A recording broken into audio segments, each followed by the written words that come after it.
Hello అండి, అందరికీ నమస్కారము. ఇది కరివేపాకు చట్నీ అండి. ఇది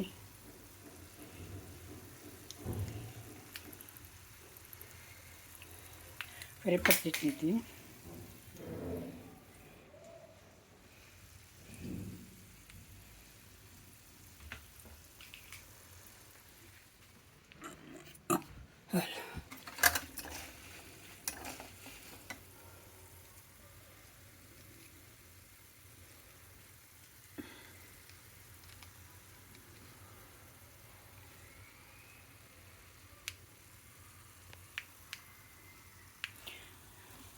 ఎండుమిరపకాయలు,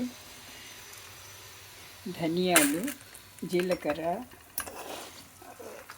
ఇది మినప్పప్పు అండి, మినపగుళ్ళు. ఇవి వేగిన తర్వాత వేయించుకోవాలండి. ఇది బాగా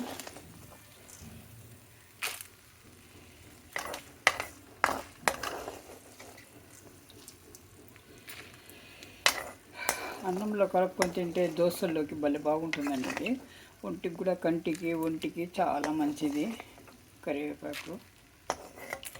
వారంలో ఒకసారి మునగాకు, కరివేపాకు, ఈ బచ్చలి కూర ఇలాంటివి తింటే చాలా చాలా ఆరోగ్యం అండి.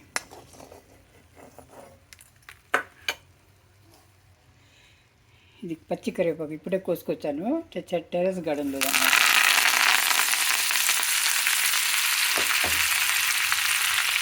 ఫ్రెష్ కరివేపాకు అండి, ఇప్పుడే కోసుకొచ్చాను పై నుంచి. వేయించుకోలేదు.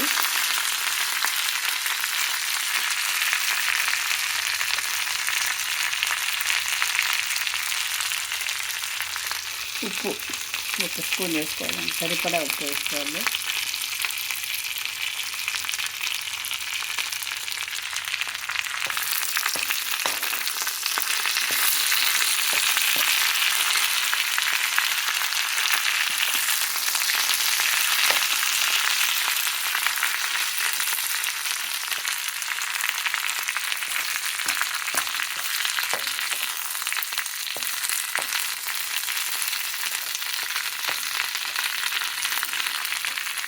ఇక వారంలో ఒకసారి మునగాకు, కరివేపాకు, బచ్చలి, చిక్కాకు ఇలాంటివి తింటే చాలా మంచిదండి. ఆరోగ్యపరంగా చాలా చాలా మంచిది. ఇది అందులో ఈ కరివేపాకులు మచ్చలు గిచ్చలు ఏం లేవండి. ఇది నేను చేసింది పెంచిందనమాట మా టెర్రస్ గార్డెన్లోది. కొత్తగా ఉంటుంది.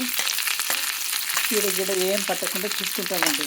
పుల్లటి మజ్జిగ వేసి చీడ అస్సలు పట్టకుండా చూసుకుంటామండి. చెట్టుకి అంతా కూడా పట్టదన్నమాట. పచ్చగా బాగుంటుంది, కలకల్లాడుతూ.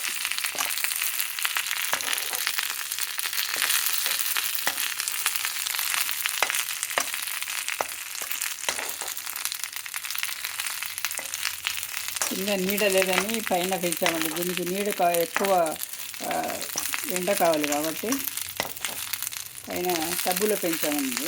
టబ్బులో వేసాము.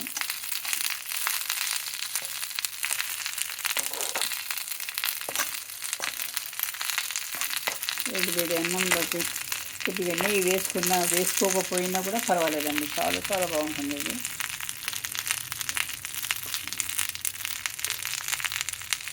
ఇది చింతపండు గుజ్జు అన్నమాట.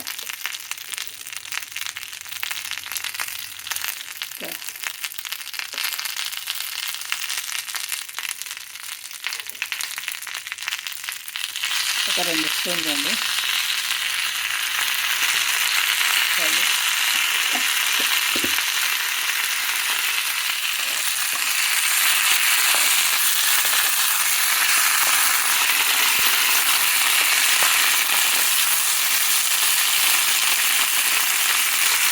అంటే ఇది మరీ ఎర్రగా వేగేసరికి ఇంకా చాలు, కొద్దిగా కొంచెం పచ్చివాసన పోయేంత వరకు చాలండి.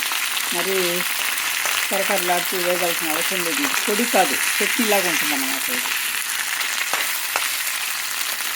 కొద్దిగా తడిగా ఇదిగా ఉంటుంది. పొడి అయితే కొంచెం ఎక్కువ వేయించుకోవాలండి. దీనికి ఇంత అవసరం లేదు. ఇలా అంటే చాలండి. చింతపండు వేసాం కదా, అయిపోయింది. తగ్గించేసి చల్లారనివ్వాలండి. ఇది చల్లారనిచ్చి ముందు మిక్సీలో ఇది పట్టించి, ఇది కొద్దిగా పొడి అయిన తర్వాత బరకని చేసుకొని తర్వాత ఇది వేసి నూరుకోవాలండి. బాగా మిక్సీ పట్టుకోవాలన్నమాట. మరి మెత్తగా అవసరం లేదు, కొంచెం పచ్చగా ఉంటే బాగుంటుంది అన్నంలో కలుపుకోవడానికి. దీనికి నోటికి రుచి తెలుస్తుందండి. ఇది జ్వరం పత్యం చేయడానికి కూడా బాగా పనికి వస్తుందండి. ఇది జ్వరపొడి లేస్తారు కదా, నాలుకంతా చప్పబడిపోయి ఉంటుంది, నోరుకి చప్పబడిపోయి ఉంటుంది.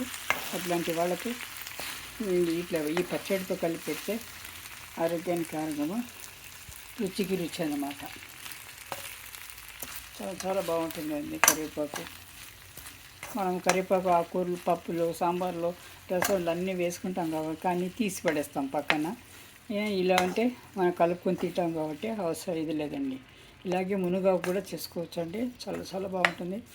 వీక్లీ వన్స్ ఒక్కొక్కసారి మునగాకు, ఒకసారి కరివేపాకు అలా చేసుకుంటే చాలా చాలా మంచిదండి. Thank you for watching.